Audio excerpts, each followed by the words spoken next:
0. Welcome to webinar number 3 with Martien Hermes in Zeist in Holland. Welcome. Good morning, Martien. Good morning. And we will continue what we did last time in webinar number 2. And we will talk today about the losing of the bond. And the subtitles of this webinar today are Times of Diversion from the General Character of the Major Period, and another subtitle, A Possible Dichotomy or a Breach Inside a Major Period. You find the webinar number 1 and 2 on the YouTube channel of Martien Hermes, and that is number 1 is here, number 2 is here. Of course, you find it on my YouTube channel as well. There's a film list on my YouTube channel, film list Martien Hermes. And on top of the film list at the moment, today webinar will be on top tomorrow. You find a rather interesting lecture Martien was doing with Nightlife Astrology. They have a series of guest speakers, and Martien was there the second time, I believe. Martien was the second time? It was the second time, yes. I recommend this, and yeah, if you go to our channel by itself, you find the videos here, and there is Martien webinar number 1 and Martien webinar number 2. And then we have, of course, the special site for these webinars.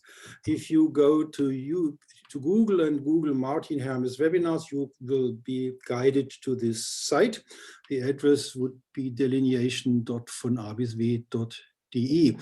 And here you have information, the YouTube channel again of us too, then his homepage. It's in Dutch, and then more information, and of course the book. This one. This book is for this webinar series. It's called Martien Hermes in German. It's only for people who can read German. Martien Hermes, die Lebenslinie im Horoskop. Erkennen Sie Ihre wichtigsten Lebensperioden und Ziele mit der klassischen Astrologie. It's published by Astronova, publishing company astronova.de in Tübingen in Germany. And that's about what he's Martien on Facebook. And then there's something about Robert Schmidt here. And here are the webinars again. And today in the afternoon, webinar number 3 will be here. So now we can go back, and now I have to give the host to Martien. Let's see how I do that. Should be here. You should be the host now. Indeed, it says so, yeah. So the stage is yours. Thank you. I will go to my share screen. Share.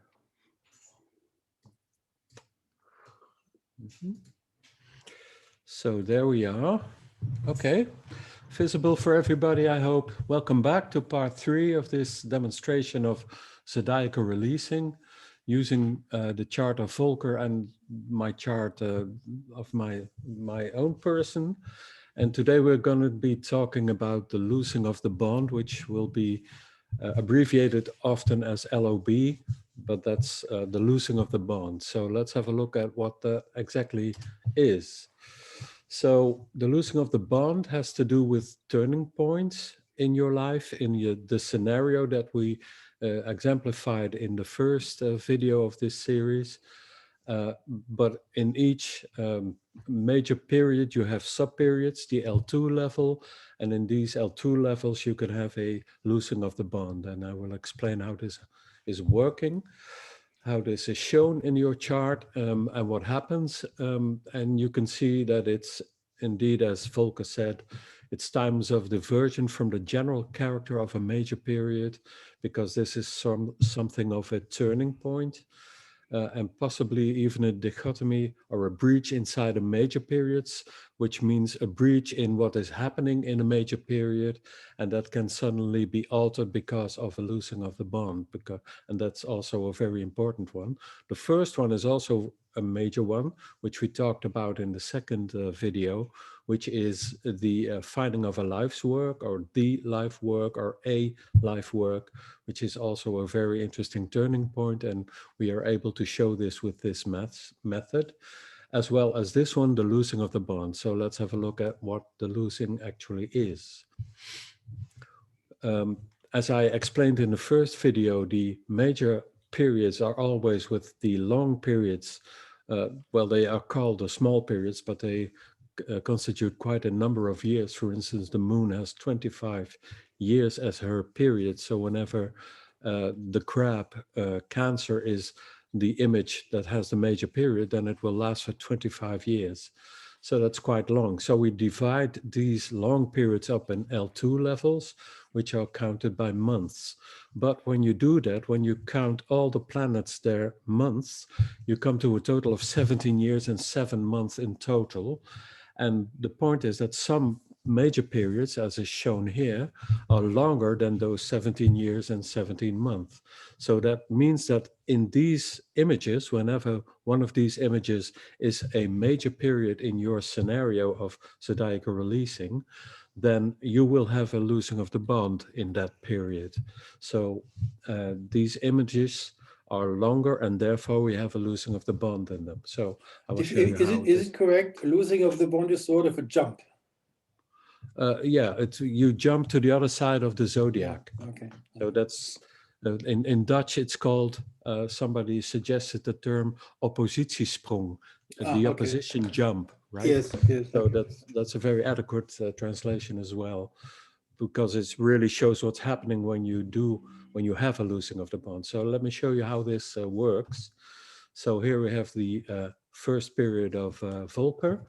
It's the Virgo period, which lasts for 20 years, which is 2.5 years longer than the minor periods add up in months. So when you look at the order of the images, you can see that we arrive in Leo, the lion, and the natural next image would be again the Virgin, which is the Lord of, which is the image of the major period. But then you see that we jump from the Virgin to the fishes, and that's actually how you can see a losing of the bond. So instead of arriving in the again back in the Virgo period, the Virgin period, we jump to the other sign of the zodiac on the opposite side. Is that from Vettius Valens or from a later author? Sorry? Is that from Vettius Valens, this jump, losing of the bond? Yes. That's from the starting, okay. Right, yeah. As far as I know, Valens is the only source for this method at all, because it didn't come, it wasn't transferred to the medieval period. Mm-hmm. So this was one of the discoveries of a very interesting period system in Hellenistic astrology. So for the first time, I believe, in the history of Western astrology, the discovery of these periods, these time period systems, which are very rampant in Vedic astrology, were also discovered for Western astrology. So that was quite a discovery. So indeed, Valens called it the losing of the bond. And that's the reason why it's called so, because you don't have to follow the order, the strict order of the images, and you break the bond of following that order. So that's the reason why it's called a losing of the bond in English. And in this symbol, in this listing from the software Planet Dance, you can see it in these symbols. It's marked with 2 red opposition symbols, as you can see here. And please note that all the periods after a losing of the bond are also called periods after losing of the bond. And there are other methods of showing this. Some people use brackets to put these images between brackets, so you can see and understand, oh, it's after a losing of the bond, which is important for the order of the images, but also what happens when these images are activated, are the rulers of the times. And on this side of the table, you can see a small dot, which also says this is very important. Please take note because this is a losing of the bond. There's another symbol there, but that's only for this chart of Volker. In his case, it's the case that the fishes is also an angular image, but of course that whenever a losing of the bond happens, it's not always in an angular image. So this is a coincidence, so to speak, if that is at all possible in astrology, of course. So this is how it's shown in a chart.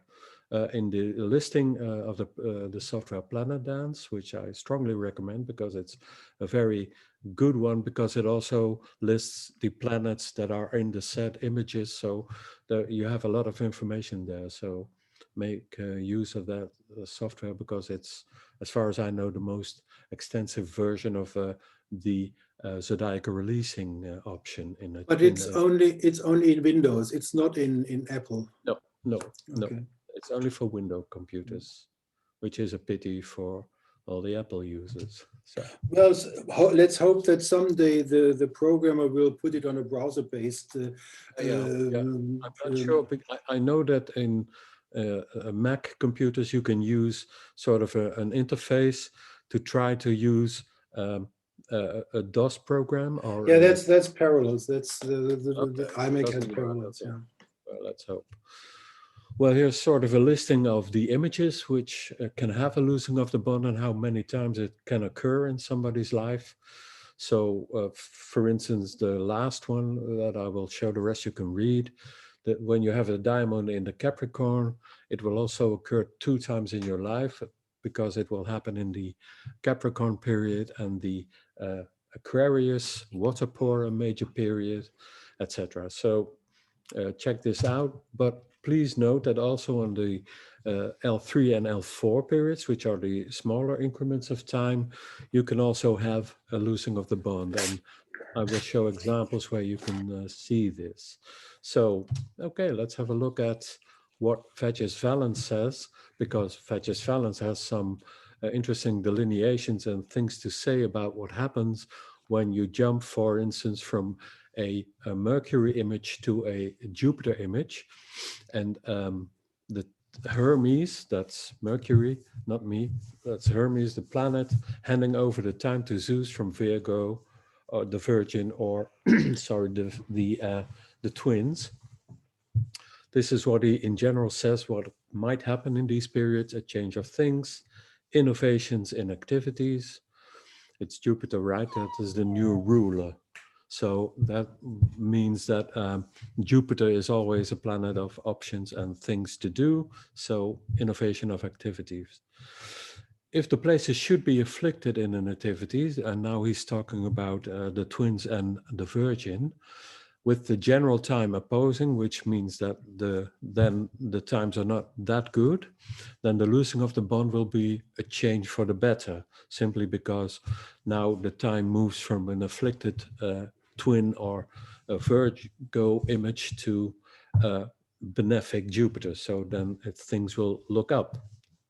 That's good. So I'm not quite sure about the last remark, but after the cycle, the losing of the bond will be easily disturbed and full of loss. I'm not quite sure if that is about this losing of the bond, which I don't think so, because the previous remarks are quite positive. So I think it's whenever it changes to the new image, the new major image, that this might be the case, but I'm not sure, and I haven't found it in my research in this method. So, okay, so this is the first general delineation of this period, but we will see that it's not always the case that it will be as positive as is suggested. So we also have another one. This is called From Shadow into Light, simply because it's from Saturn, a Saturn Kronos image to one of the 2 lights. So it's going from Capricorn to the crab, or from the water pour to the lion. So that means that a new chronocritter is active, which is one of the lights. So that's why Valence says it's from shadow into light. So it's a time that is effective. It leads from shadow into light, establishes most active, etc., etc. So this is my own chart, and I had one early in my life simply because my daimon is in the water pore, as you can see in this table. And here we see in July of 1976, there was a jump, a losing of the bond from going from the water pore to the lion. And then in general, this was a very nice period for me. I was very happy in those days, a happy time. And you can see that as the moon is in the lion, which is the ruler of my rising image, the crab, and the sun itself is in the 10th place in Aries. You could say that I sort of came into my own. There is always a period in life when you come to a sort of a self-awareness, I think, and it might have been in that period. Other than that, I have no recollection of anything special happening in those days, but it was a good period for me. So that's interesting for me, but it's not spectacular or something, but it was interesting. And our host is also having a losing of the bond coming up very soon. And I will be talking about that later on in this presentation. And I will also show you some delineation tips that I find very valuable in trying to get to grips with what might happen or what is going on in somebody's life. So that's for further on. So basically you are saying I not only have the Jupiter in my Pisces house, but I get this losing of the bond about in the same time. Interesting.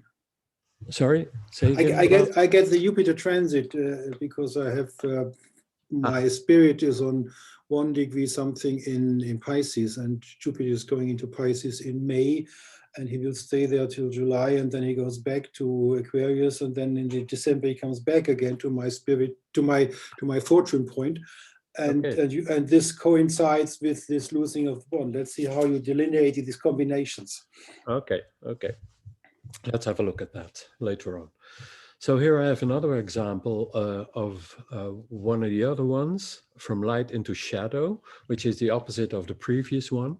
Now you go from one of the images where a light is the domicile ruler. You go to the other side, which is, of course, one of the two images of Kronos Saturn.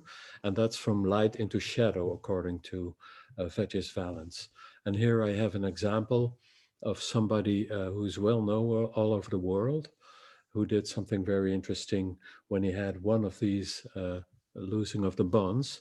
And this is about Johan Cruyff, the famous footballer, Dutch footballer, who is known all over the world and a very interesting person to follow in his career. On the right side of the image, you see a part of his chart. You can see that he has Saturn in the first place, which is an interesting one for a footballer, I think, but let's have a look. So what happened, we have two opposing football teams in the Netherlands. One is from Amsterdam, Ajax, which was the place where Cruyff footballed for many, many years. And we have the biggest rival is the other major town in Holland, that's Rotterdam, and there the football team is Feyenoord. Now what happened was that he, just before this losing of the bond happened, he left Amsterdam because he was quite offended by his team and his football club Ajax. He said he felt like they didn't want him anymore, so he became vengeful. He took revenge, which was that he turned over to the arch enemy Feyenoord, and he played one season for them. And the only reason why he did that, because he wanted to disgrace Ajax, because he didn't want them to win the cup finals. And then so he played one season for the arch enemy, so to speak, and well, that's what he did. Now the interesting thing is that there were a lot of people who were fans and fans of Feyenoord who sent back their season tickets ripped apart, and well, there was a lot of bad rep for this change that he did. But he got his revenge by winning both the national title and the KNVB club. That's the national title. So he got his revenge, but it also hurt him in some way, but it also didn't very much interfere with his career, because it remained quite good. So, and again, he's still world famous even after his death. But the interesting thing is he did something very radical just before the moment that this losing of the bond was active, and he won the cups with his new team in the season, at the end of the season of 1984. So that's an interesting take. So yeah, I have another one. Another example. I'm not sure if this person is known in Germany. I don't think she's known the world over, but this is a very interesting case of what happens when you have a losing of the bond.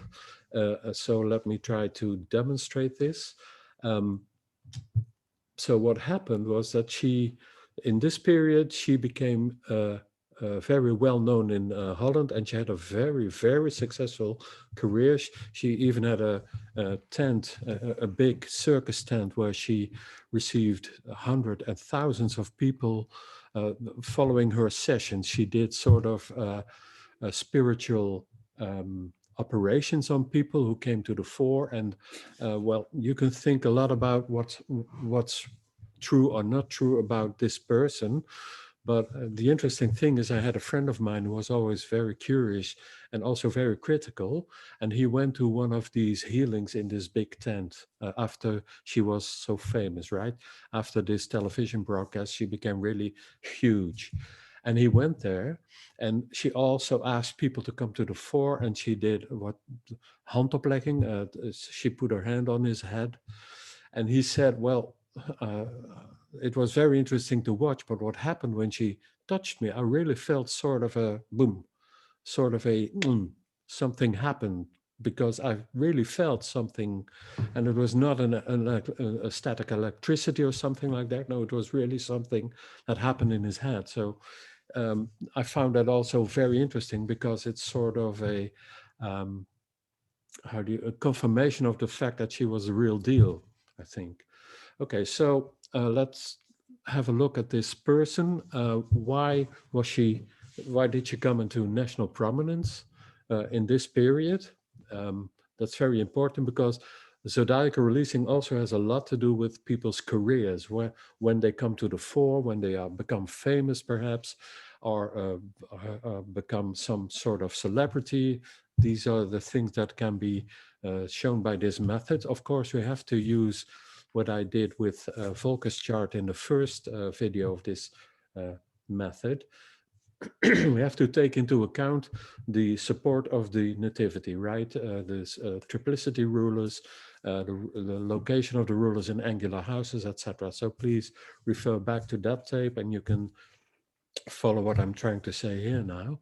So the first thing we have to do is to check whether or not the ruler of the major period can see its own image. And here that is not the case, because the major period is Capricorn, the goat horned one. And as you can see, Saturn is in aversion to that image. Now, the joint domicile teaching, the sun oikodespotes, I got this from Robert Schmidt's book, The Definitions and Foundations.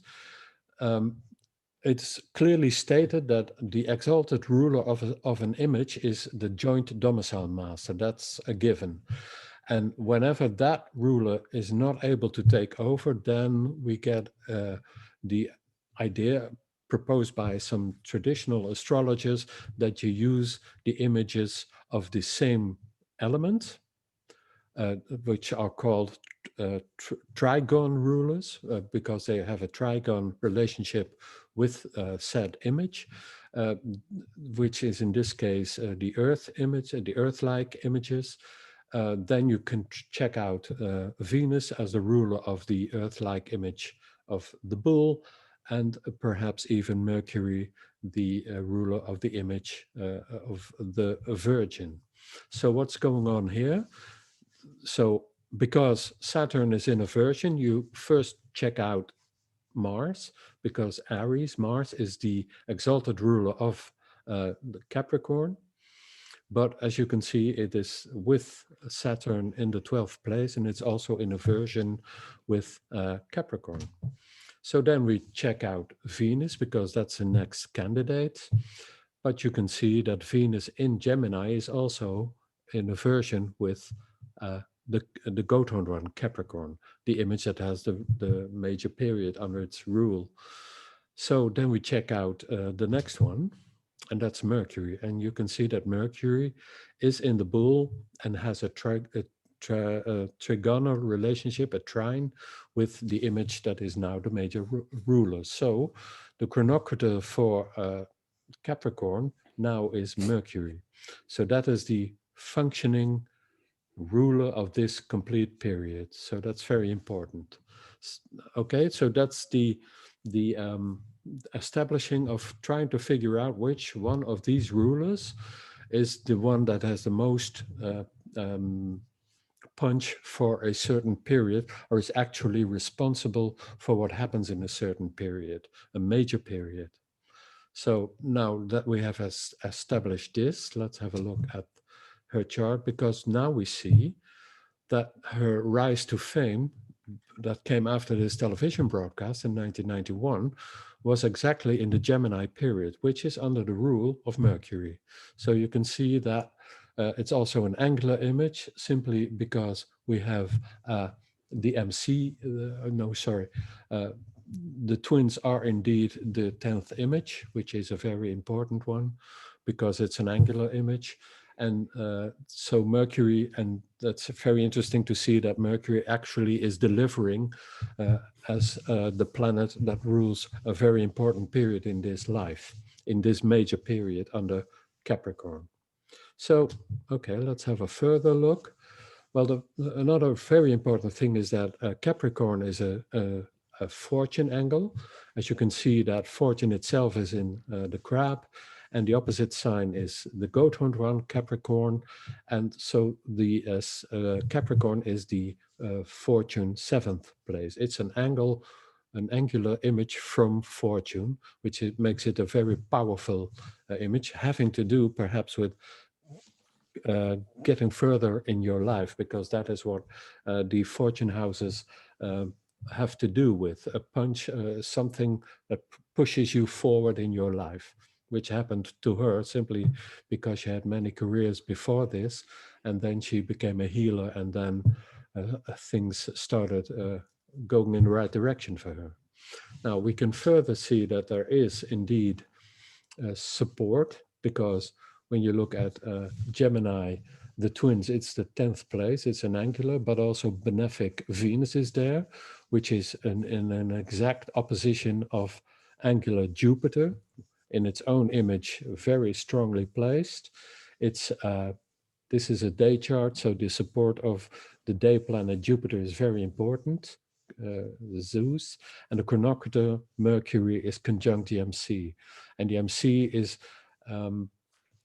something perhaps we need to talk about in another lecture, but the degrees that the MC is moving towards were called the notorious degrees by Vetters Valence, and they have to do with a sort of a punch. So even though these planets are in the 9th place of the chart, the reason that the MC is there is emphasizing the importance of these planets. So they are sort of angular places, simply because the MC is there. It gives an extra punch, okay? Do you do you differentiate that Venus is a night sect planet, or is it not of relevance that she belongs to the night sect, and Yes, so her support is not as strong as if Jupiter would be there? Yes, there is a difference between with these considerations. The fact that Venus is not of the sect could have to do, firstly, with the fact that this sort of profession is, of course, not acknowledged as something very special and important.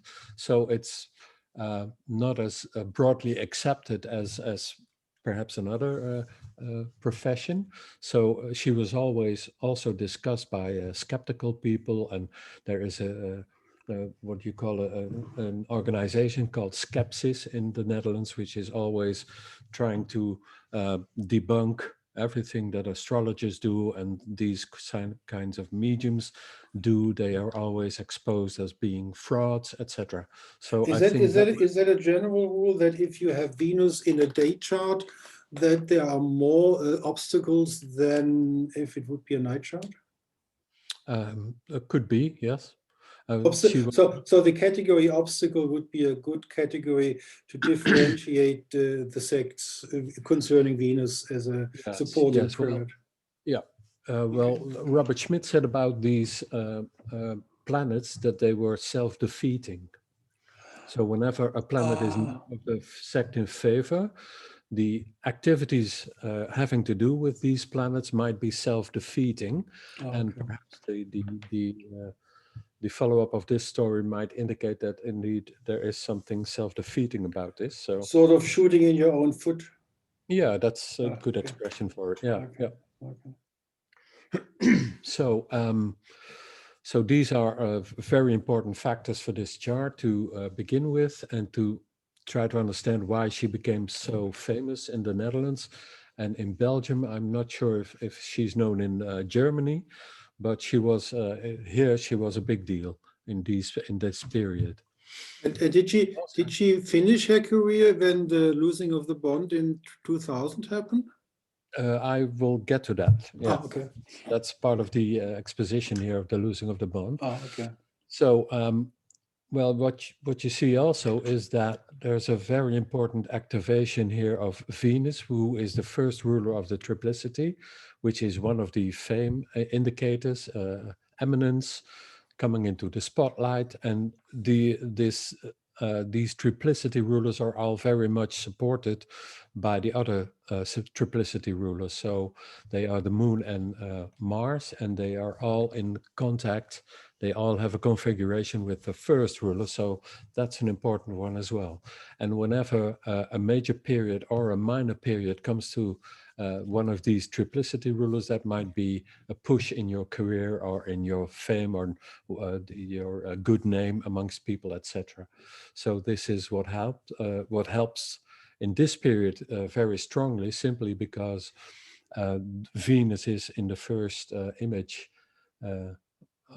No, not the first image, but it's the 10th place, and it's activated in this major period. It's a very important one. It's under the rule of the planet that has the most say in this period, which is Mercury, etc. So that's very interesting. Okay. So she comes to a period in her life where we see a losing of the bond, going from shadow into light. I'm not sure if people are seeing, but her moon is in the 8th place.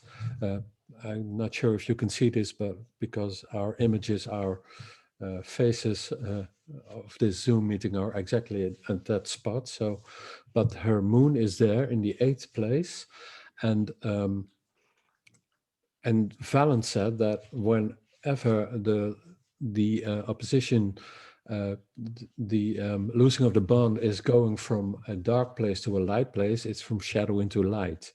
But here, of course, we have something interesting, because this moon is not in a place which is easily visible, simply because it's the 8th place, which is called idle and has no contact with the rising image. So that's an interesting take. So the traditional proviso, all things being equal, is a very important sentence here to keep in mind, because there was something happening in this life. In this period, a well-known Dutch actress in her care, in the care of Jomanda, died. And this led to her downfall of sorts, because she was the victim of accusations, and she had really had court trials for years on end after this period. So her fame abruptly changes into infamy, because of all the accusations, because this was a very popular Dutch actress, and it was said that Jomanda had denied that what she suffered from was breast cancer, which it was, and what finally led to her death.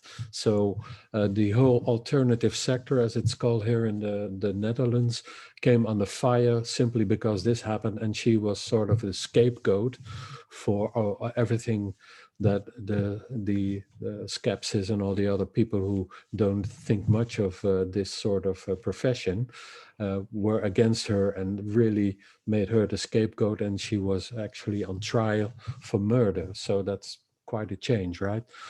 Not from shadow into light, but rather from light into shadow in this case. So let's have a look how this manifests. When you see that it's also, she was very prominent in this period, which is also an interesting take on the fact that Aries, where her moon is actually the MC of in relation with the lot of fortune. So you can see it here. The moon is in the 10th place from fortune, which has to do with fame. And it's also a triplicity ruler of the sect light, but it's also a planet that is in the 8th place, which has to do with a lot of trouble. And I believe that Valens said that the 8th place can also have to do with court trials, as well as the 12th place. So that's an interesting take on this. But here you see an example of a person who really had a very major shift in her career, simply because she became infamous now, and she was accused of murder. So that's quite something. I have a question. You said it. She is in the 10th. The moon is in the 10th house, calculated from the lot of fortune, right? Right. Yes. The lot of fortune is in Libra, right? No, that is the daimon. Oh, okay. This up there, the 11th house has the the fortune. Yeah, okay. The fortune is in the crab, and the moon is. I misunderstood the symbols. Okay, no, there's no problem. So, and what we also see is that the moon is under disposition. Her domicile master is Mars, which is in the 12th place, which is also a place having to do with court trials. Now, I want to show something which I explained in the webinar I did last Saturday on Nightlight astrology, which is this. There is a very interesting idea about what happens whenever a planet is in the domicile of another planet. And that has to do with this idea, this metaphor, as I used it and as I developed. You could say that a planet in an image is a sort of a potter, and the domicile master is the one who's supplying this potter with a certain material. So please understand that when you can understand a planet in an image as trying to work with the stuff that the domicile ruler makes available for this guest. So a planet in an image is a guest, and the domicile master has the task of providing for this guest, which is a very different idea than in the modern sense of that a planet rules an image. That is true. It has a lot to say, but the ideas about the several tasks that planets have for an image has nothing to do with strengths, but it has to do with a certain functionality. Each image has an ensemble of managers, and they all have a different task. So you cannot count them up, because when you do so, that's actually quite silly. It doesn't have to do with strengths. It has to do with responsibility for a certain task relative to the image. And the task of the domicile master is to be a good host for whoever is visiting there. And the idea of the guest-host relationship was sacred in ancient times, so you could not violate that rule.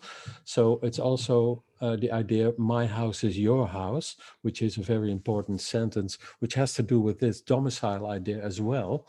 Whenever a planet is visiting there, it's the task of the host to provide material for that planet. So you could also say that whenever a planet is in an image, which we all have, that planet needs to work or needs to come to grips with the material that is delivered or put to its use by the domicile master. So that is that the reason in your example, the guest, the received guests in the domicile hotel, he is producing the pottery, and in the old tradition, some people say the received guest is more important than the domicile host. Yes, in a certain sense it is. And in that webinar, which can be found on Volker's website as well, you can see a very important example which I got from the Liber Hermetis, from having to do with Saturn in one of the images of Aries.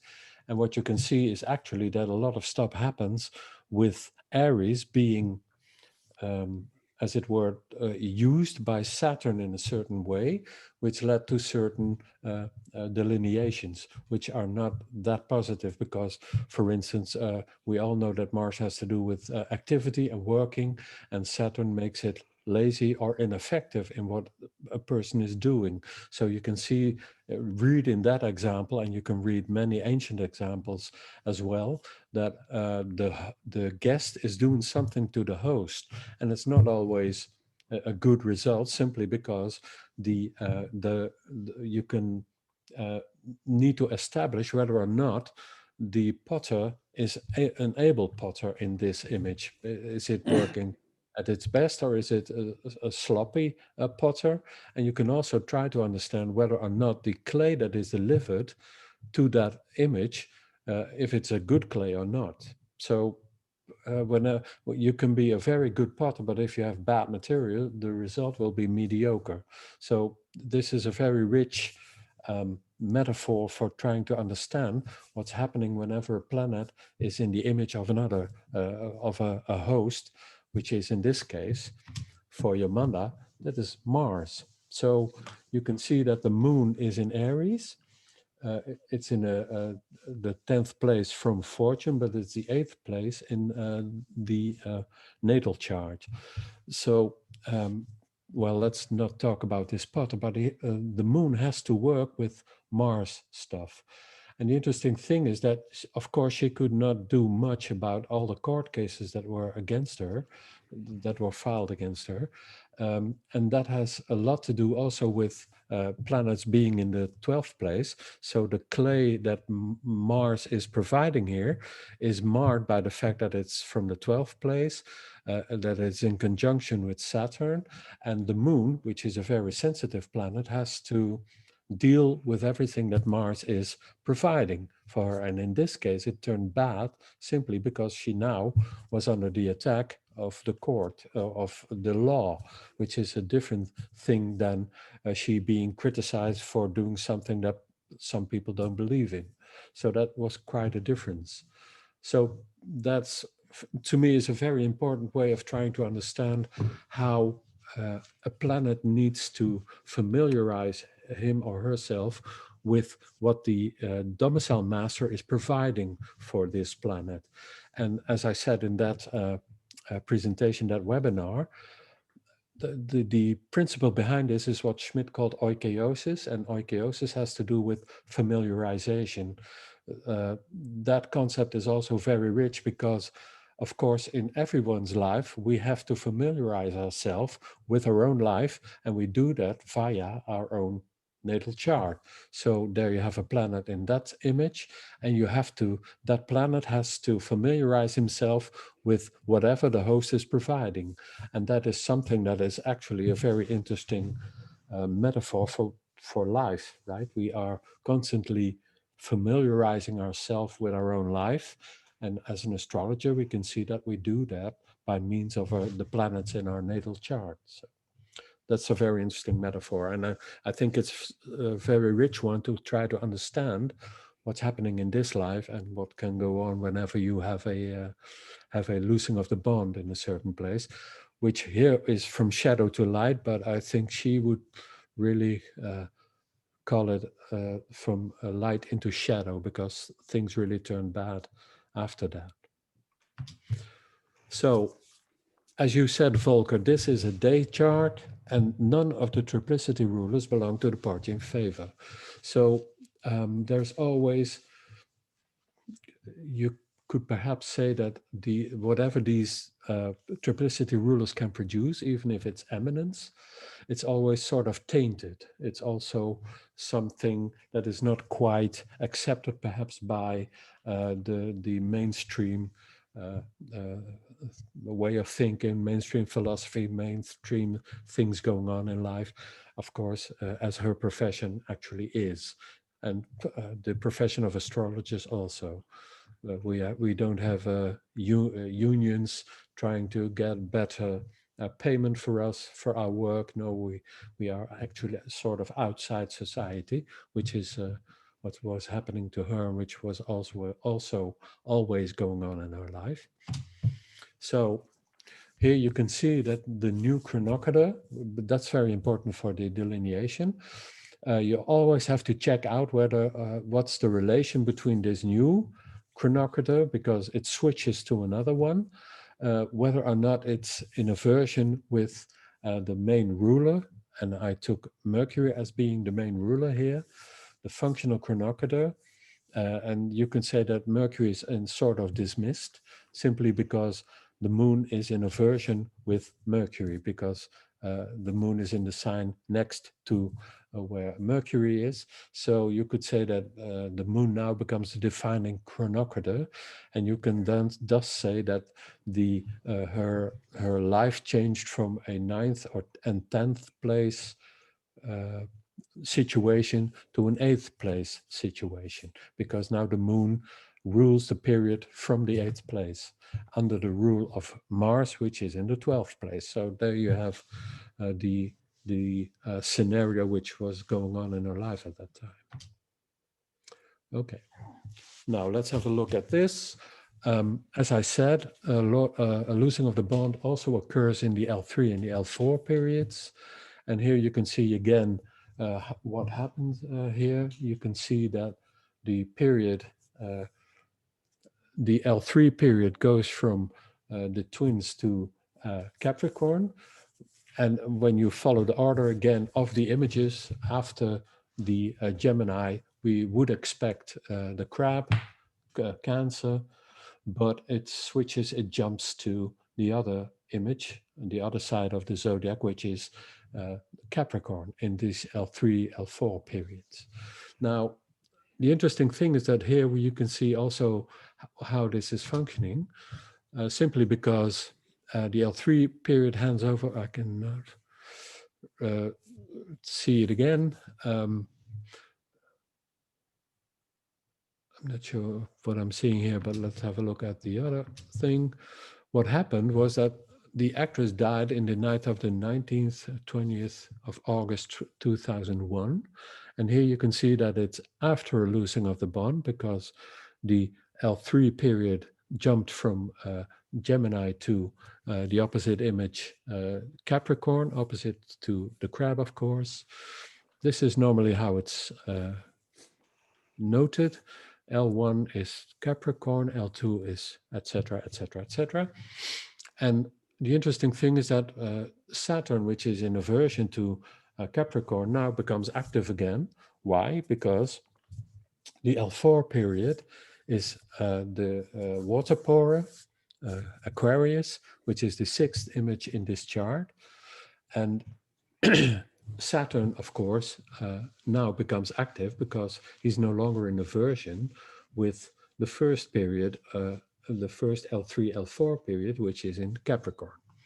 So the aversion is remedied and the stuff hits the fan, right? So here we see an image. And Schmidt said things happen soon after losing of the bond, especially in these L3, L4 periods. But sometimes you also see in the L2 and L1 periods that it's a major shift. And in general, you could say that the major shift started for Yamanda in 2000, but the shit really hit the fan when this actress died. So, okay. So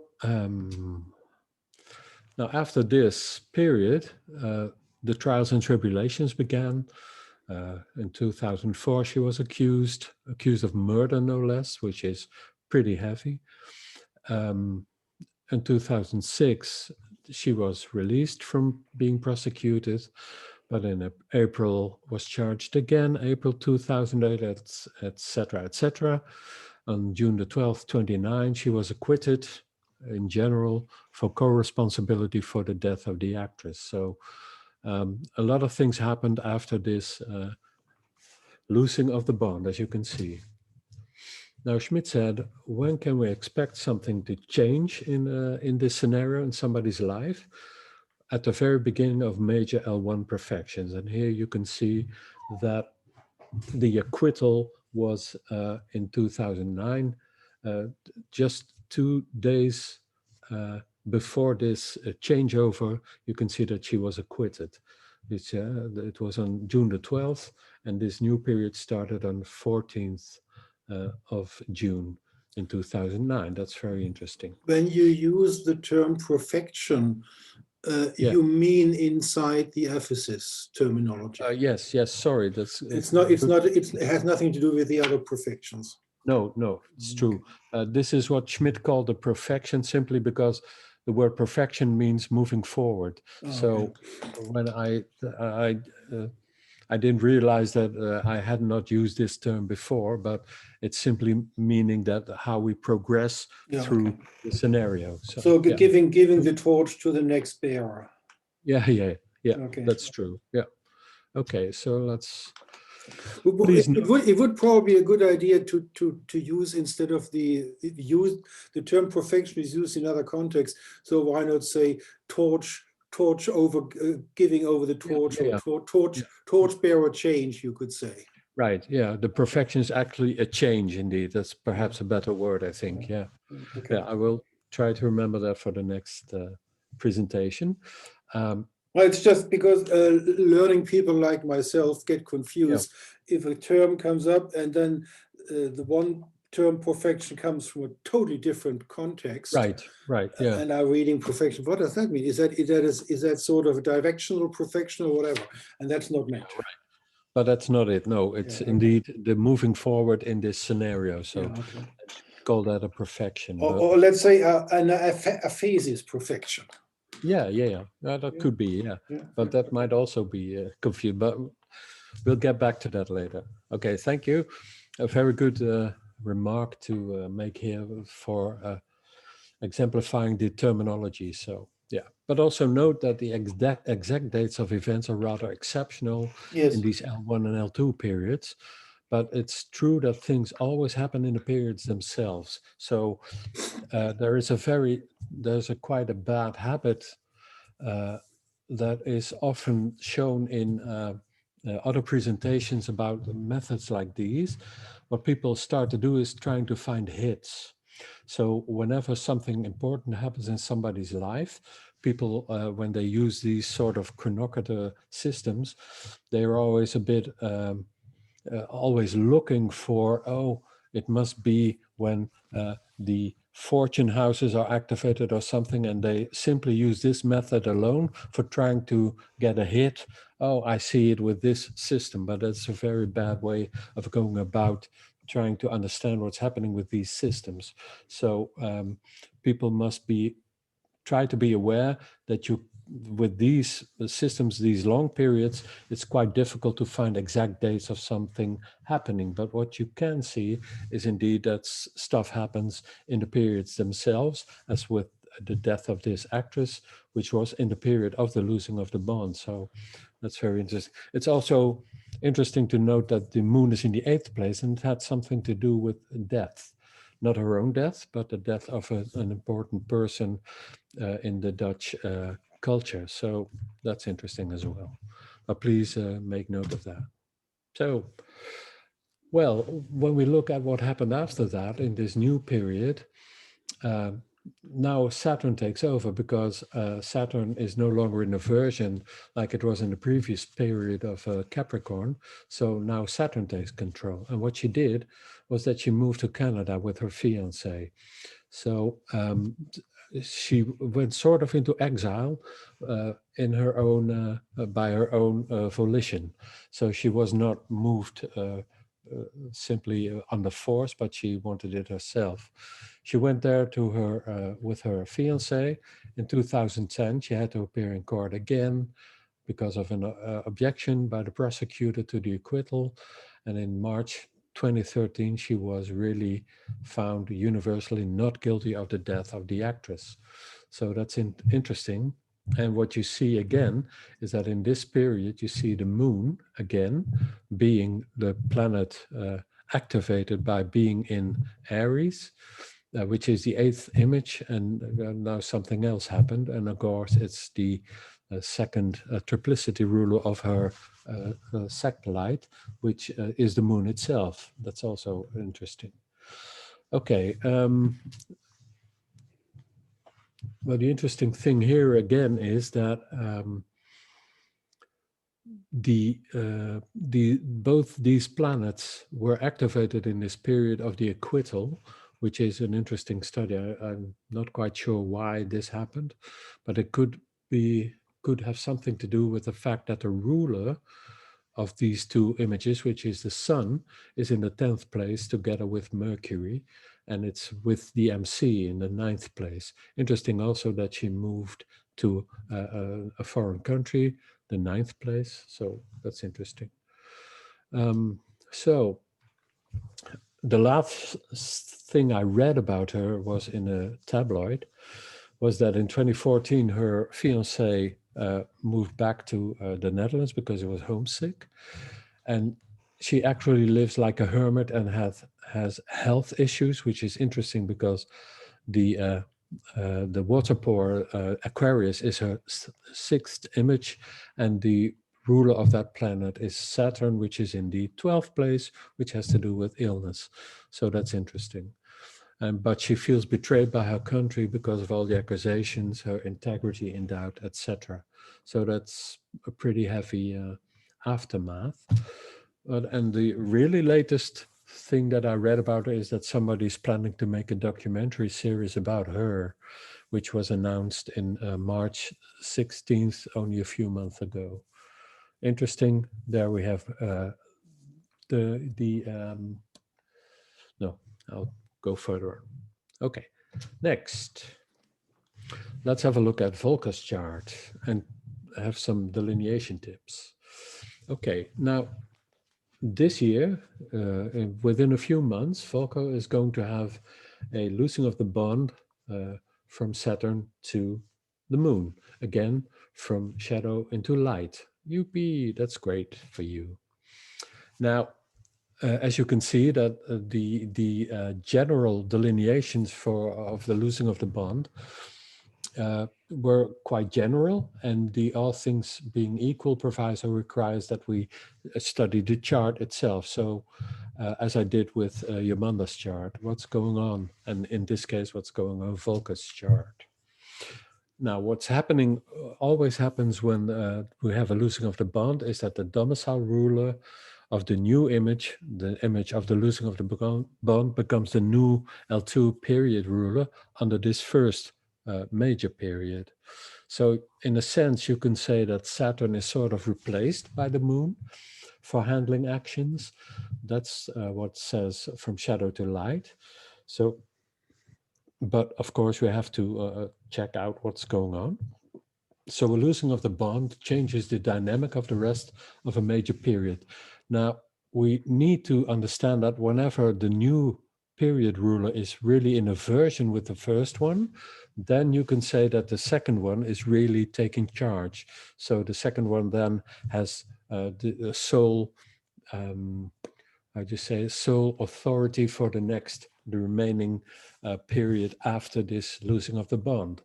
But when it's in contact with the first ruler, the major ruler of the period in which the losing of the bonds takes place, then they are sort of cooperating. But there's a shift in a shift going on. Something changes. So now, what can we expect? Well, Schmidt said it like this at the very beginning of the L1 perfections, the change over to new periods in this scenario. When we come to angular minor L2 periods in this scenario, when they are angular, they are stronger, they have a bigger punch, and after the losing of a bond. So here we can expect sort of a change, but let's have a look what it might be. Things happen soon after a losing of the bond. So what is going on in Volker's chart? So you can say that Saturn is being replaced by the moon for handling actions. So that is a change in what you can say, name perhaps a method of approaching things. And it's a transfer of the torch to the sect chieftain.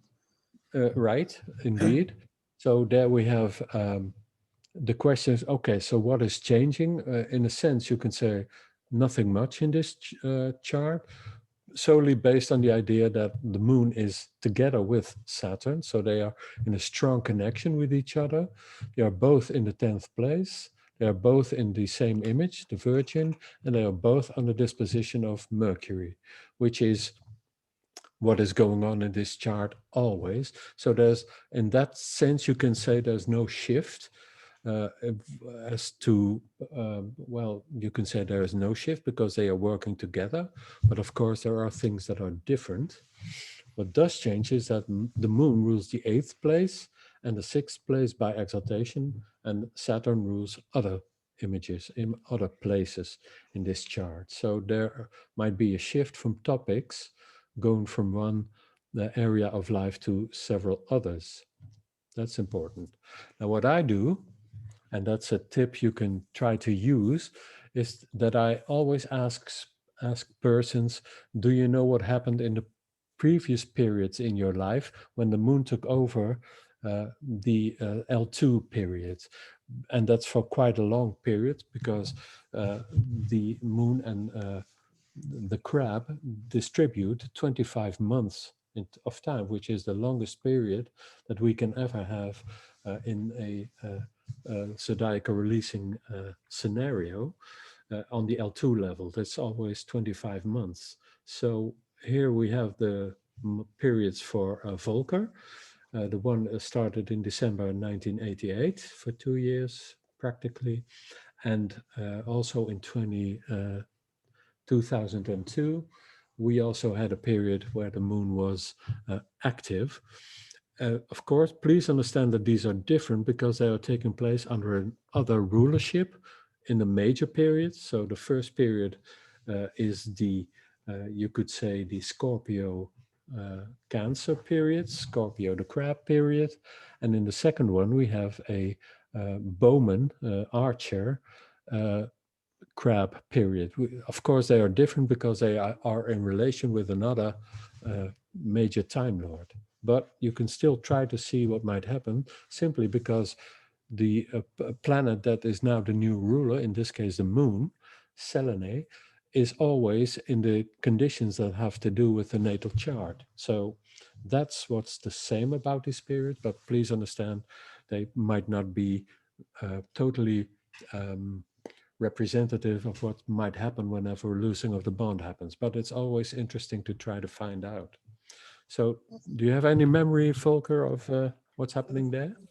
In the career side, nothing really happened there. Oh yes, something happened. Okay, but that was in August of 1988. Mm-hmm. That wouldn't apply, would it?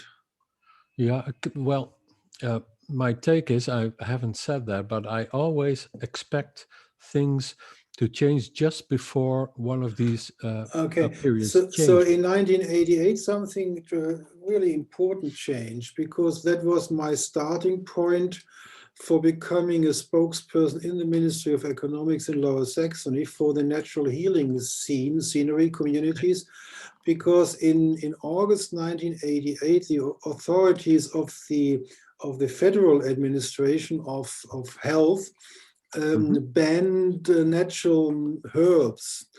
Okay. And I got into contact with experts and challenged that strategy of the federal administration, and out of that developed my contacts with the organizations on the healing people sides, like Heilpraktiker and organizations, companies producing herbal remedies. All alternative therapy came into the picture. And in 1989 till 1991, I was the project, how do you say, guardian? No, you don't say guardian.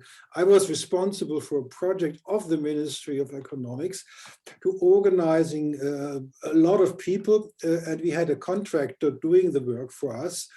And that was the Center of Natural Healing in Essen, Zentrum für Naturverfahren in Essen, ZTN. And they organized the text that resulted in 4,000 pages documenting the natural healing traditions in Europe in eight books. So in August 1988, this whole project started. And in 1992, it was finished because the election of Lower Saxony produced another government, and the new minister didn't like the project at all. So I got other things to do and finished totally with official capacity in natural healing. That was in 1992 in March, I believe. Okay. So that would be an explanation for this Scorpio Cancer L2 from 18th of December. Can I say something about that? Yeah, sure.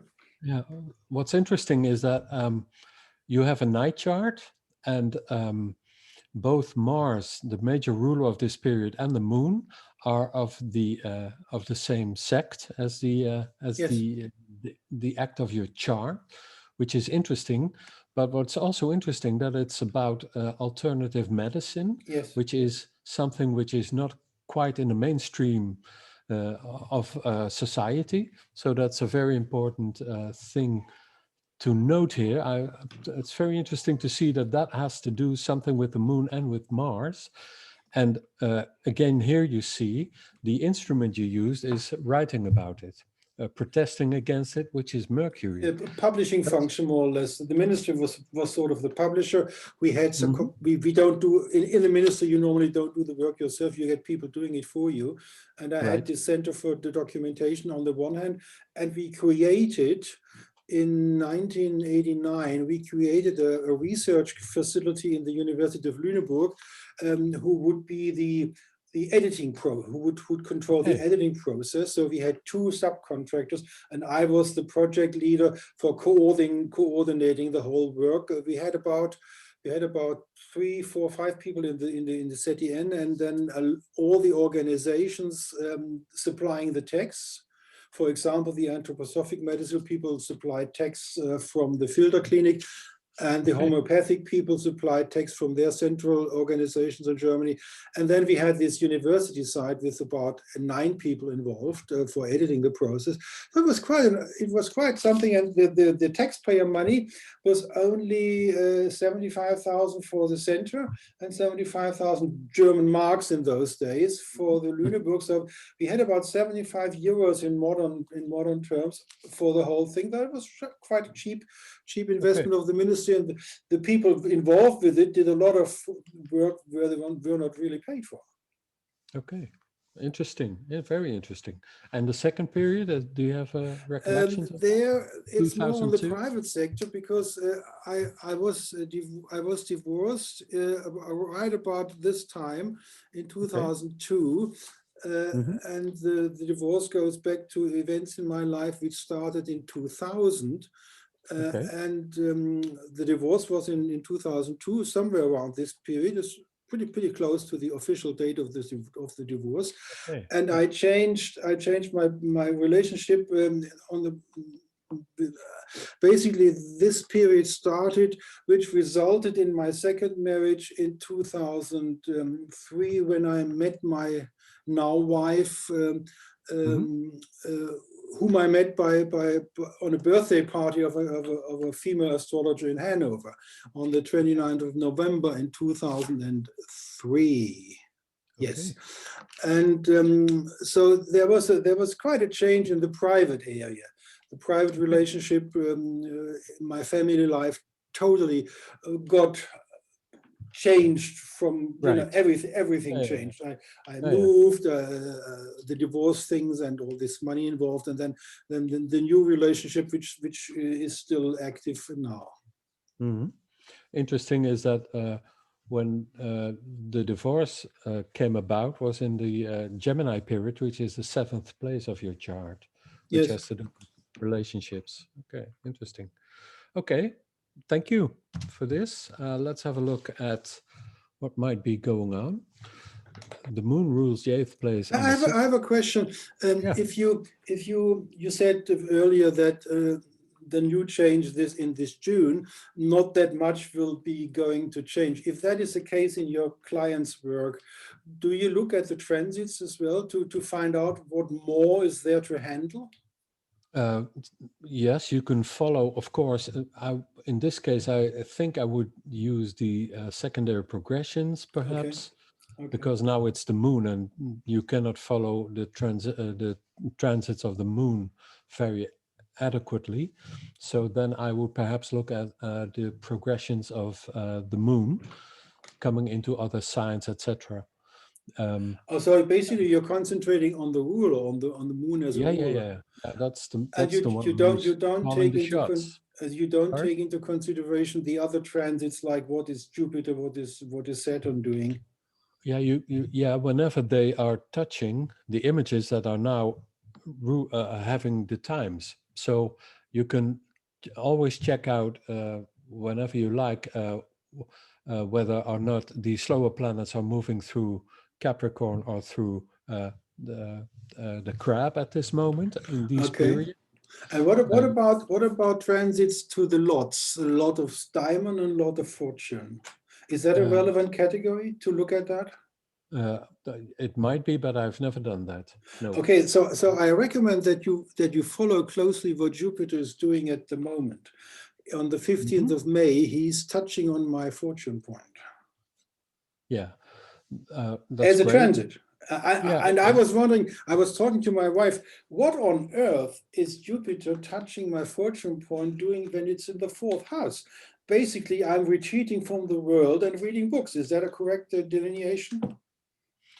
Yes, it's a correct one. Yeah, but I'm not introducing the transit at this moment. I simply want to look at the this method as a standalone. Yes, I was just curious how you. No, I understand. Yeah, and it's of course very interesting to check out whatever else is going on. But you always have to base it on the chart that you are the method you are using. So you have to select. You have to be careful not to introduce too many factors because they are confusing. So whenever you have this Capricorn period, I would certainly check out what is happening in this image itself.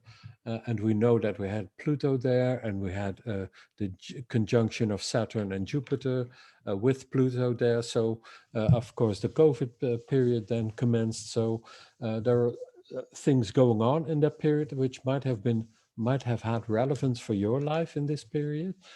So that's something to check out. And whenever a new period is arriving, you can always check out whether or not the ruler of this new image, which is the new Chronocada, what that planet is doing. But please refer it simply to the method alone and don't introduce all sorts of considerations having to do with whatever a transit might be saying. It must be relative to this procedure, and then you can be more accurate simply because this is the timing device, and then you can use the other planets based on this method. Is that your practice? If you're doing aphesis, you stick to the context of aphesis? Yes, and then I introduce the other methods to try to check out why was this happening in this period? There was an interesting period in my life, just to illustrate this. Let's call it my depression, my midlife crisis really started when Venus was the planet that had the sub-period, which was interesting simply because it's interesting because it was under the Pisces period in my life. But yeah, whenever my Venus is in the 11th place in its own image of the bull. So why would that be a period of a severe depression? Well, the interesting thing is that when that happened, transit Saturn was exactly on my Venus in my natal chart. So that was quite a revelation for me to understand, well, because I was expecting, hey, it's going well and something good is going on in this life. And that transit would be delineated because it belongs to the context. Right, because it was the period of, let me think, it was a period of Libra in that period under etc. And Venus is, of course, the exalted ruler of the Pisces period. And my Venus is well located in my chart, but Saturn was exactly on that Venus. So really to the degree, I believe. So that was very important to come to grips with, oh yeah, there might be something going on, but please check out in relation with what's going on. So I had to check Venus. Is something happening to Venus in this period? And that's how you can use the other images or the other methods, trying to understand why did this happen in this way? Because I was expecting good things, but it turned out quite differently. So as you could see with your Manda. If I take your everyday workload, like you have clients and you delineate them, is there a procedure? Do you start with the chart by itself? Look at the chart by itself is the first step. And then how many steps are there before you start looking at the aphesis? Is that the second step or the 10th step? It's the second step. Yeah. Oh, yeah. You basically look at the chart, the general impression you get of the chart, the planet's quality of the chart, and the ascendant probably, and the soul probably, I suppose. And then the next step is already zodiacal releasing, which we too call aphesis. Yes. Well, the procedure is a bit different. Whenever I get a request, I make a horary chart of that request. And that I put around the natal chart so I can see what's going on at this moment. Simply because a horary chart always indicates what it's about. So it's a very handy tool to use in a consultation situation, simply because it points to what's going on in this life. Is that the Lilith theory to find out what the client is thinking? Not quite. I don't use it strictly in that sense, but it's always about the rising image of a horary chart is the person itself. And that image on the ascendant is always somewhere in the chart of the native. So you can compare them, and then you can probably indicate, well, this is about a 9th house issue or 10th house, etc. But basically you are trying to be autonomous of the client and not only simply relying on what the client is telling you. You want to, in German, hinterfragen, I don't know in English, you sort of check the client, what really is going on, even if he's talking about something else. You find out with the horary chart, there's something else really in the foreground. Right, that's exactly the point, yeah.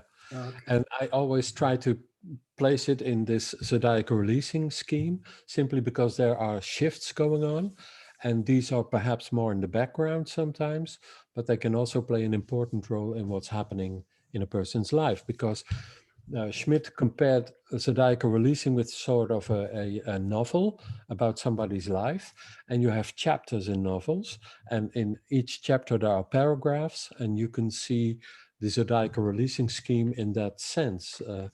He gave a very interesting example, because I criticized trying to find hits with this method. He said, what's important about trying to find an exact date when somebody got married? he said, is that the essence of a relationship? No, the essence of a relationship is that it's a story. It has a beginning and it has a culmination and perhaps an end, or even what's going on now. That's a story of life. And the exact date of marriage is just a little chapter in a complete story or novel about somebody's love life or somebody's married life.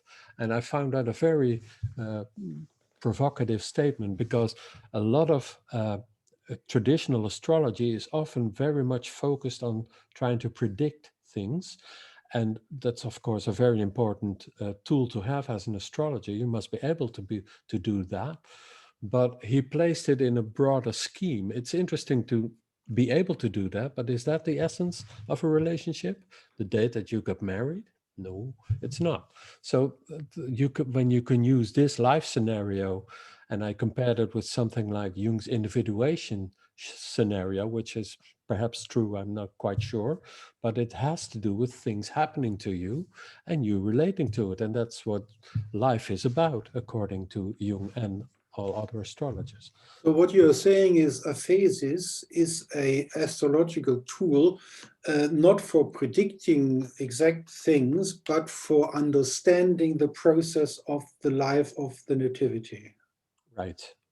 Together with an idea of, well, there are periods of change. Yeah, okay. Yeah, okay. Can you say that, look, my life changed when I had my depression, my midlife crisis, but that was, and of course it started in a period that was interesting, and it's interesting to see that, but the process of all of what happened then is also very important. So yes.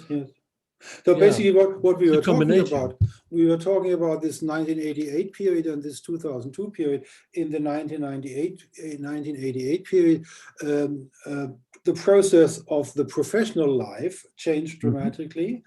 Mm-hmm. And in 2002, the process of the private life changed dramatically. Yeah. That's interesting, because let's get back to your statement that you have this orrery chart to get a clearer view what's going on. How often, let's talk statistics here. If you have 100 clients, how often is it that the orrery chart gives you an information you wouldn't have had if you just relied on the client? Is that 80% of the cases, or is it only 20% or something? No, I would say 80%. Sometimes a consultation is based solely on the horary chart and hardly on the natal chart. So basically you are saying, if an astrologer doesn't do the situation chart, which is the horary chart in your case, that might be a malpractice. I wouldn't say that, but well, I'm precise. I'm pushing it a little. Hyperbole. Okay. I would advise astrologers to do it, because horary astrology is as compared to natal astrology, is simple. I must put that in brackets. It's simple because why? The first place indicates the person who asks the question, and the ruler of the first place and the moon have to do with what's happening in the life of this native. So why wouldn't you avail yourself of that instrument to get a view of what's going on now? Actually, yesterday, the day before, a week ago, something like that. And with the applying and separating aspects, you can also see what was the last event that happened in this person's life at this moment. But that would mean in the scenario of the astrological communities worldwide, that would mean we leave aside the sidereal problem with the Indian astrologers. In the Western astrology, we have this rift between the modern astrologers, Alan Leo and all the modern Robert Radia and the psychological approach. And the German astrologers of the 1920s who tried to do astrology as a science, which failed totally. I'm on the side of Gustav Adolf Schöner, that astrology, scientifically speaking, belongs in the realm of science of religion and not into the science of natural, not physics and chemistry. But let's set aside too. But there is a rift there. Because the psychological astrology don't know how to do orrery because they find orrery superstitional. You will never find a normal psychological astrologer who is doing orrery in a normal professional sense. Some do, but it's not the case for normal psychological astrologer. Do the chart, the orrery chart, for the time of the consultation. So there is an unbridgeable rift between the factions, isn't there? Now, I always advise people who are strongly against horary astrology, when they are psychologically having a practice, I would say, ask yourself the questions, why do I feel this way today? Oh, okay. Whenever they are happy, whenever they are sad, just ask the question at that moment, and you will see that the symbolism of the chart really indicates what's going on. I agree. Yeah. Why you feel that way, and what was perhaps an incident that happened that made you feel this way. And when you do that, I did a lot of horary simply based on this idea alone. Why do I feel like this?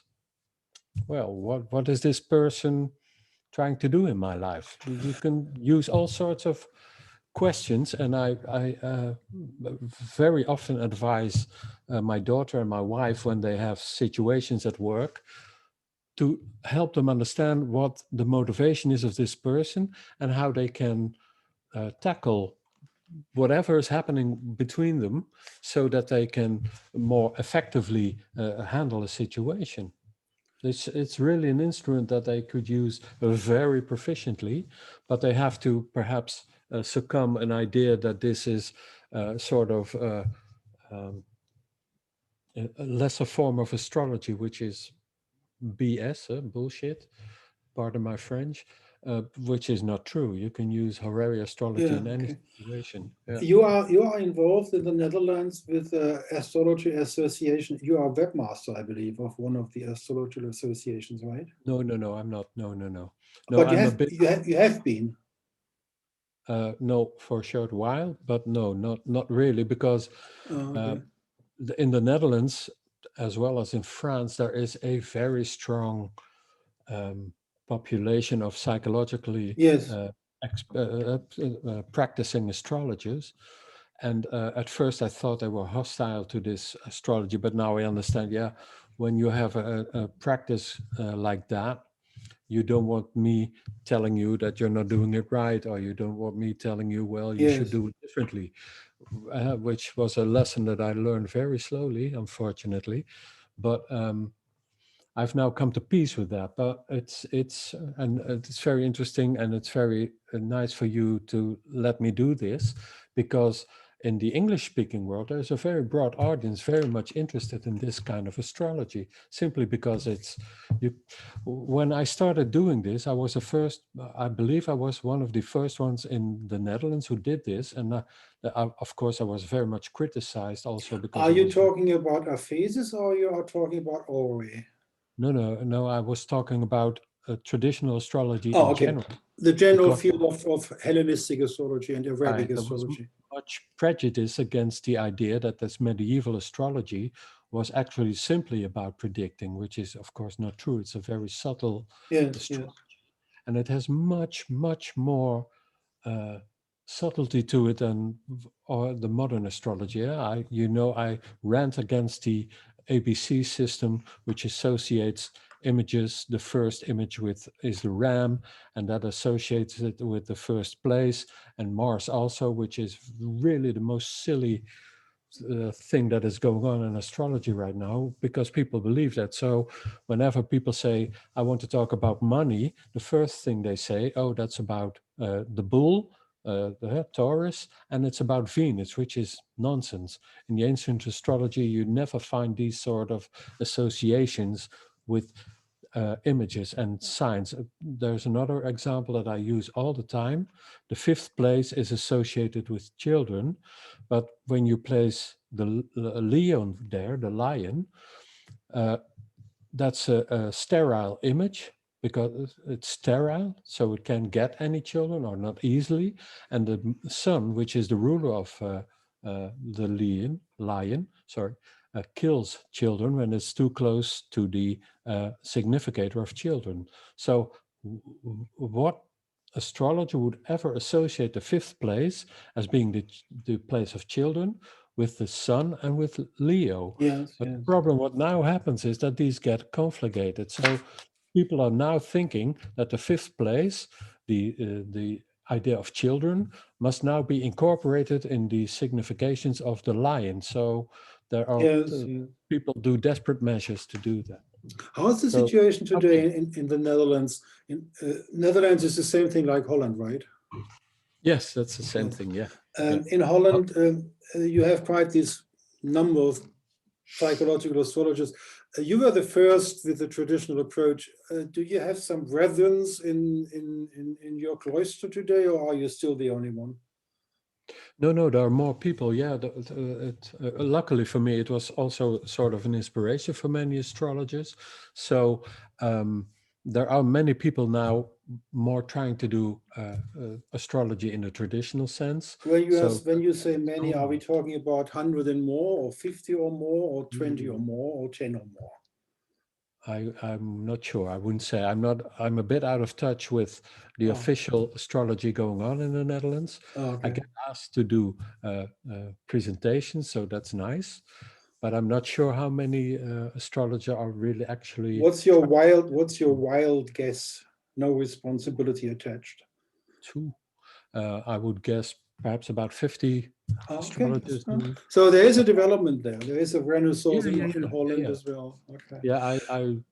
Yeah, I made a. Okay. I So whipped let's up a get back to the webinar structure. Okay. Yeah. Thank you for all the questions. Okay, so yeah, well, this might be the case. Mental health issues might come into play. I hope not, but it could just as easily be financial matters because the crab is the 8th place and Mercury is in the 2nd place, which is in opposition to the crab, the 8th place. Would you consider a cloister or retreat into a cloister, I don't know the English term. Would you consider the retreat into a hermit situation as belonging to the 8th place? Now, I would rather associate it with the 12th place because it's Okay. distant places. It could also be associated with Saturn, simply because Chronos Saturn has to do with places that are very desolate. So that could be a signification for that. But yeah, take care. The reason why I'm asking is there has been quite a change in the last weeks. I changed my format for the YouTube channel. I had all these interesting interviews about the astrologers changing from psychological surroundings to traditional astrology. That is finished. I'm doing these webinars with yourself, and I'm only doing videos for people who are willing to do the same thing, demonstrating their methods. And besides that, I'm only retreating into reading, studying, and leave the world outside. No, I even stopped reading political information because the United States is dissolving by itself. The Europeans are killing themselves. And it's not really fun to read the news anymore with this COVID insanity we have. So I retreat totally from the world. Okay. And I concentrate on astrological and academic literature basically at the moment. For the next months, I'm only reading Albertus Magnus and Agrippa von Nettesheim and Henry Batté and and the scientific literature and the history of astrology of Lynn Thorndike and books like that. And I'm doing the work with you, and that's it. Okay. If you take this surrounding to project it on this losing of the bond, do you find a connection there, or has nothing to do with the losing of the bond? Yeah, it might have. It sounds a bit like a stronger emphasis on Saturnine things. Yes. The interesting thing is that it's always fed by Mercury. Yes. So yes. The interesting thing is that the clay and potter idea is quite active when you say it like that, because you're trying to, in a Saturnine, diminish the amount of Mercury stuff you're reading. So it's a bit of a shrinking in, which is a Saturnine thing. So that's okay. interesting. So it's not only the Jupiter transit on my 4th house, which would give a delineation. I would rather expect, of course, that's philosophy, but it's always sort of an expansion, perhaps, because Jupiter is interested the expansion part comes about because this Friday I pick up 20 books from the long distance library lending. So that's Jupiter part. And the philosophy part is that the books are about philosophy of astrology. So basically this is covered. Yeah, right. So, but you would say that this retreat into personal research without outer contacts, just by books, that belongs to this losing of the bond? Yeah. I would associate that with Saturn being the ruler of, being ruled by Mercury, where Mercury is the host for Saturn. Yes. And Saturn tries to diminish the amount of information gotten from Mercury. So that's what basic delineation might indicate. Is it important in that context that we have a mutual reception in the natal chart between Saturn and Mercury? So, yeah. That's a very good one also. Yeah. How would you delineate this as this is a background drumming music for the whole life of myself, because this mutual reception is going for the whole life. How would you delineate this mutual reception between Mercury on the one side and Saturn on the other side? And if you look at the chart, that's basically a recurring theme through all the dominating planets. And in the end, it's Mercury and Saturn. And I haven't found out, is it Mercury or Saturn who is the main player in my chart? I believe it's Mercury, but that's a belief and not really a result of arguments. Well, according to your daimon, yes, it is, because your daimon is in divergent. Yes, which means that Mercury is is actually the one that guides you through your life, and the mutual reception with Saturn is that actually they are the host for each other. So then it's interesting to see whenever in the major or minor periods one of these two has the most important say in what's going on. The other one is always there too. They are always tuning into themselves because they are each other's hosts. So that's an interesting one. What you could say perhaps is that whenever it's Mercury, it's perhaps a bit more loose, or the other way around. I'm not quite sure. And so you would have to check all the periods in your life whenever Saturn is the major player, even in the L2 periods, or whenever Mercury is the major player. And then you can perhaps notice the difference, but perhaps also the equality, the sameness of what's happening, because they are so strongly related to each other. But that would mean if you have a case like that and you're doing Aphesis, Zodiacal releasing, this background drum music is there all the time. Right. Yeah. And does that changes your experience with Aphesis, or is that not so important? Yeah, it's quite important, because whenever the first period is a long period and planets are in that image of this first period as it is in your chart, these planets play a major role in your formation as a person, as a thinking, feeling, self-conscious individual. Self-conscious not in the sense from but being aware of yourself, and that's very important. And the main player therein is Mercury. So you get to know yourself by means of studying, by means of reading things, by means of your curiosity, etc., etc.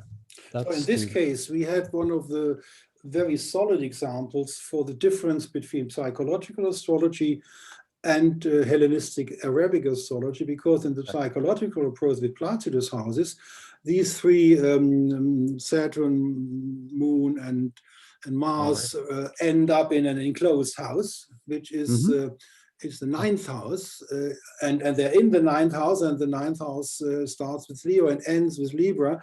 And if you ask a psychology astrologer, like I did before I came to traditional astrology, this constellation was a rather bad one, in their opinion, whereas in the traditional astrology, this is not a bad constellation.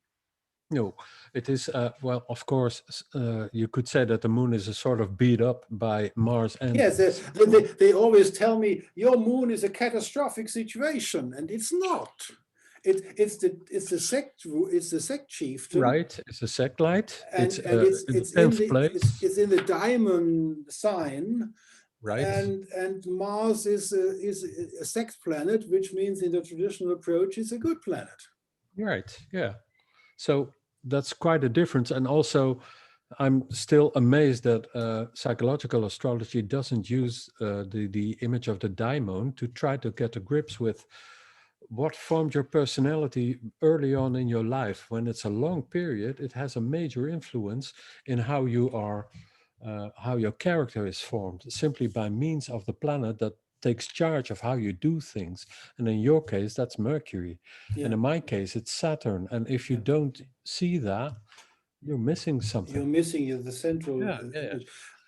Basically, in your practice, you are doing this webinar on the basis of the diamond lot. Yes.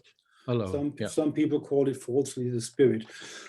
Now, that is one lot out of 150.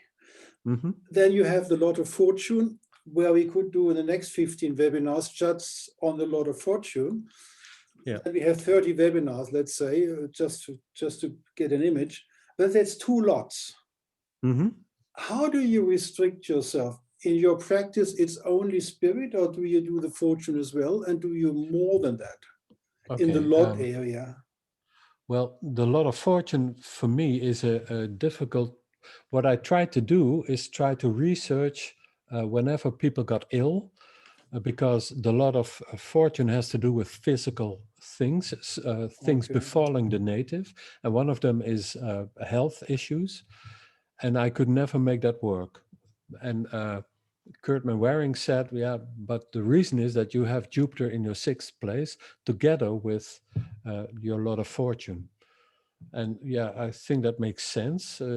Somehow I cannot make this work for the lot of fortune. Other so people basically can. You are saying, I am the guy to go to if you want to do a delineation with the spirit lot. Yeah. The diamond lot. Don't come to me if you want to use the lot of friends or the lot of women. I have a list here.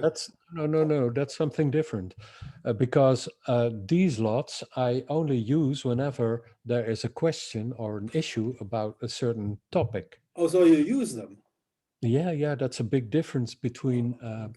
So there are a million lots, as you know. Yes. Well, it's not a million; it's about 150. Yeah, I know, but people are overwhelmed by the number, yes. And no, you don't use them all simply because whenever an issue comes up in a certain life, in a certain period of your life, then you can check them. So whenever I get a question about children, then I use the lots of children. And how intensive is that research? If you're looking at the lot of children, are we talking about 5-10 hours of research, or are we talking about half an hour of research? I haven't had that much research because I don't always get research questions about children. So, but whenever I do, I check them. And how much time does that take you to check them? Not much, because you simply have to calculate them and try to understand. So basically, you're just putting the lot of children in the chart, right, and go from there. Right, that's it. And not as extensive as what we're doing here, because this is a complex analysis. Right. What you do with the lots is that you try to delineate what the ruler says and how that has an effect on what's happening with children or what's going on in your life with a certain child, etc. Okay, back to the webinar. You can differentiate between boys and girls, which is also very handy. Yeah, that's right. So back to your stage of the webinar. Right. So check out your COVID vaccinations the coming period. Well, I won't be vaccinated because I'm rather well informed about orthomolecular medicine, and vaccination as an issue as such is not happening with me, because I know about Robert Klenner and Robert Cathcart and Andrew Sowell and the orthomolecular people. If you have a virus, or bacteria. Well, it's very simple. You sit down every 10 minutes, you take 5,000 milligrams of vitamin C, and the end of the evening, you go to the toilet and the virus is dead. Yeah. Okay. Very easy. Okay, now that was an idea. So things change because there's a new chronometer now coming to the fore, which is the moon. And what I try to do also is trying to get a grip on what changes. So a planet has two possibilities. A planet is something of a sense organ, how you interpret things and how you experience things in life, how they feel. So that changes now from Chronos, and I do not think you are a person which is fearful, in pain or sorrow, etc. So that's sort of the Stoic approach. And Selene, the moon, is much more the planet which has to do with feeling things and experiencing things and opening yourself to these kind of things, the things that Saturn mostly tries to ignore or tries to get away from. And the moon is the one that is overwhelmed perhaps by them. So well, you have to realize that my sun is in a square position to the moon, so the Jupiter Sun aspect helps to stop the moon from being too touchy. Yeah, but in traditional astrology, the three planets are in superior position to your sun. That's right. That's right. They will, how you say, they will overcome, and they will decimate the influence of the sun, which must not be taken too seriously as a term, but it says actually what it does. It reduces the influence of the other planet, which is the sun in this case, which is overcome by the influence of the other planet. So here the moon is overcoming the sun, which might mean that the sun's influence is perhaps somewhat reduced by the effects of what the moon is doing. And then I call in the supporting forces from Aquarius, which is my ruler of the first house, Jupiter in conjunction with Venus, and then the moon has to retreat. No, you're just changing to the lovely person that you are, and then everything will be all right, right? So now that's just kidding. Now, apart from planets being sense organs, they are also activity planets. So they have a way of doing and things. There is already a big change in my activity. That's right. Yeah, because basically, if you look at my last years, three years, I was doing a lot of interviews on different YouTube channels, and that came to a halt. And you are sort of monopoly, because I'm only doing work with you, and I'm in contact with a Uranian astrologer if he wants to do the same thing. But basically, I'm restricted my availability for people who want to demonstrate astrological methodology, like you do with Aphesis. And as long as you're interested, we're doing this for the next century, because demonstrating astrology in a concrete case like myself is much more public relation for the field of astrology, especially traditional astrology, than talking about it in abstract terms. Right. You're quite right. Yeah. So here we have indeed Saturn giving over to Selene, which is, from being the hermit or being the Stoic, going more into a receiving mode or something. I'm not quite sure how to formulate that, but I think you understand what the difference between both. And you're going from Hermamene fate to Pronoia. Yeah, right. Yeah, careful concern. That's a very interesting thing about the way the moon handles things. So if you put it very dramatically, you could say that Saturn tries to ignore stuff. That's his way of dealing with when it hurts or when something is not actually going as you would like to. And the moon tries to prepare for it and tries to have careful attention for what might be happening or what might be changing. So that's a difference. So when Saturn tries to exclude or ignore or avoid, the moon is the one who tries to prepare for something, which is a different approach. But we'll see. So I think we have to do an interview again at the end of the summer, Volker, Yeah, to sure. find out if there's something going on at that moment. You know, right? I will be available for all the interesting things you want to do. Yeah. Do you think to this moon aspect? I'm approaching the problem, the research project, to come to grips with my own astrological philosophy. And as we both know, in the history of astrology, the Arabs, Abu Mashar and the surrounding people, they tried to facilitate astrology in an Aristotelian background. And I personally have the feeling that is the wrong approach. You have to go back to Empedocles, like Robert Schmidt said, and you have to find out that there is a deeply religious background you have to take for philosophy of astrology if you want to understand what's going on. If you are content that you don't know what's going on and just works, that's fine, like with the homeopathy people.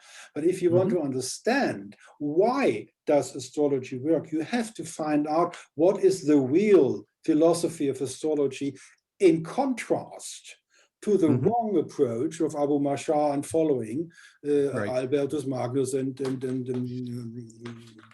all these people up till Kepler and even to Lilly. They have a philosophy, they try to facilitate an approach in accordance with the scientific view of the 9th century after Christ up to now. And I think that's the wrong, that's a dead end. Sackgasse. I have the feeling that the Gustav Adolf Schöner approach, find out what the gods are, the astrology gods, in a literal sense. You have to connect with the real spiritual beings. And there is an interesting aspect, because my second project is to read Carl Gustav Jung and the Red Book and the books about the Red Book. And if you look into the Red Book, you find out that Carl Gustav Jung, in a very traditional astrological sense, is communicating with the gods. And there is a bridge between Carl Gustav Jung, leaving all the psychological astrologers on the sideway and getting desert. But Jung himself supplies an approach to understand what is an astrology god. And there my research will be going in, so I will do both at the same time, the astrology books, the academic astrology books, and all the Robert Zoller books, and you know what I mean. And then on the other hand, trying to find a personal philosophy of traditional astrology in the sense of Carl Gustav Jung, meaning to connect to the deity itself. Well, that's great. Would you say this is a good part of this Selene moon aspect? Yes. Yeah. What you're actually saying is the shift from Saturn to the moon. Yeah, that's what I think. Because you're going from technique or principles or strategies or how it needs to be done to the moon, which needs to experience things. So basically what you are saying is, if I do that, I'm giving my offering to the god moon, and he will be content with the offering, das Opfer, and he won't disturb me because he doesn't get enough offering. He gets enough, so he's content. Yes, I think so, and I hope so, because the moon in your life has to do with what Mars and Saturn says about this planet, or what sort of experiences you get from these two planets into your soul, I think, because the moon also, it's not only the body, but it's also what we associate with feeling, being a vessel to be impregnated by certain things in your life, and how you then feel about them and how you evaluate them in the end. And there you have the care and concern principle. The moon is the planet of being pregnant. So she takes on into herself a lot of experiences. And you had a lot of experiences, right, with these two planets. So that's great. So basically, I'm not doing an abstract interview with myself and you perhaps. So what I need is people in the astrology communities who know about the Red Book on the one hand, and who want to connect to the Anima Mundi, the Weltseele, directly. So if you know somebody who he's convinced of having contact to the Weltseele, the world soul, the Anima Mundi, let me know. That would be an interesting conversation. Yeah, my view on this is that there is something important about Jung, what he said about archetypes. Yes. One thing that is often forgotten in the almost abstract use of the idea of an archetype. I wrote very sharp and confronting articles about this principle because what's her name? A very famous English Jungian astrologer, Liz Green. Liz Green, yes. She said that the children experience their parents actually not as real persons, but via the archetype. And I think it's exactly the other way around. It's the other way around, yes. Yeah. But basically, what Jung is meaning. I mean, it's an interesting quote. When Jung founded the institute, the Jung Institute in Zurich, now I have founded an institute for retarded adults. You know, that is a verbal quote, a literal quote of Jung concerning what is going on with his followers. And basically, you could say. There is an interesting book on the market since 2017, Tony Wolff and Jung collaboration. I recommend this book for people to, if they want to understand what Jung was meaning and what his followers made out of it. Just for an example, this Tony Wolff was a very important person from 1910 to 1930. And if you look up the verb, the name Tony Wolff, you won't find it in dreams, Gedankenträume und Erinnerungen. I forget the English translation, but the main book about his autobiography. And basically, you could say there's a massive difference between what Jung was experiencing in this experience, which is documented in the Red Book on the one hand, and what his followers made out of it. And that's why I don't read Jungians, I read just Jung and people who write about the Red Book. And this archetypal thing is, if the archetypes are gods, you are well advised to remember when this specific archetype, Saturn or Mars or Hermes or Moon or whatever archetype is ruling your life in this process of your chapter of your life. If you are not offering enough, he will come to you and get his offerings. And you might not like that. If you are not freely giving, he will take it from you. That is the archetypal approach of Jung. I think you're quite right. And I think the gods teach us stuff through things happening to us. Yes. So that's the reason why I'm a bit cautious about it, but I really think that this scenario has something to do with individuation, simply because planets in each of these images have to do with what's important in your life at this moment. So it's not happening above you or something. No, it's happening in your life. It's here and now. So, and it's not a projection, it's really happening. Yeah, it's really happening. Yeah. So now we have attacked all the Jungians and the Jungian astrologers. Let's see what happens. Let's hope they want to try to use this, because it's much John Frawley called his books The Real Astrology. Yes, I know. I found that a very, very good title, because it's about what astrology is about. And people got offended because, there are many sorts of astrologies. Yeah, but there's only one sort of life, which is the life that you are leading now. So try to understand that it's happening here and now. And sometimes it's nice and sometimes it's difficult, but just check that out. So Volker, this was a nice talk having with you. Yeah, it was interesting. People can read this in their own leisure. Yes, they can. We are coming back in our next talk, when I will go further into some, I believe there are now 2 more turning points that I need to address, and I will do that in the next talk. And then we will be back.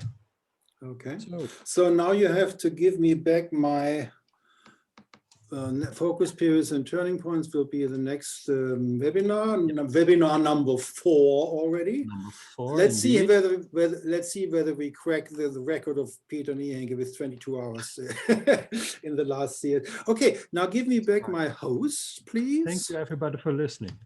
Okay. Yes, we are not finished yet.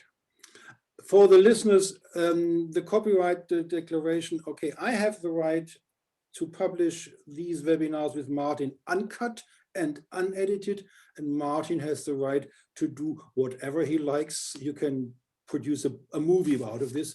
You can do whatever you like with these webinars. Now, I want to show the listeners a little bit about,